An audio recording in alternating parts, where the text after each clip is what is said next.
Pemirsa, pemerintah melalui Kementerian Agama meminta masyarakat Konghucu dan Tionghoa agar menyambut dan merayakan Hari Raya Imlek 2572 Kongzili yang jatuh pada 12 Februari 2021 dilakukan dengan cara-cara yang lebih sederhana di tengah mewabahnya virus corona.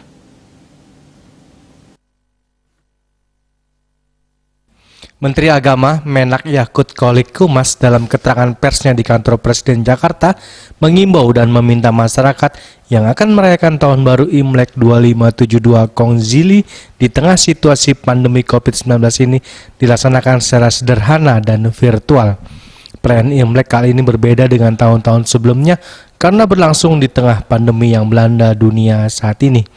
Menurutnya, atas nama pemerintah, Menak mengajak umat Konghucu dan masyarakat keturunan Tionghoa untuk menjadikan perayaan Imlek tahun ini sebagai momentum untuk melaksanakan refleksi dan memperbaharui diri untuk menjadi manusia yang lebih baik dan berguna seiring datangnya pergantian tahun, dan selalu mendoakan agar Indonesia bisa terbebas dari wabah virus COVID-19.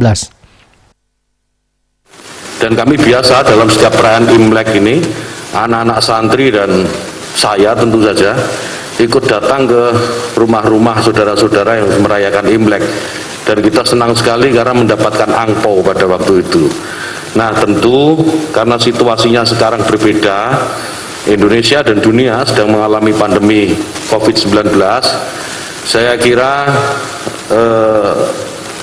umat Konghucu juga harus mawas diri bahwa perayaan Imlek itu bisa dirayakan dengan cara yang sederhana.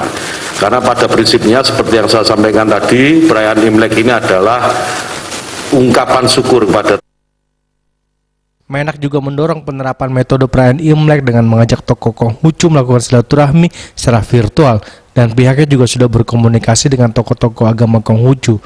Menurut Menak, seluruh kegiatan-kegiatan perayaan Imlek memberikan kegembiraan bukan hanya bagi warga Konghucu, tapi juga seluruh masyarakat Indonesia.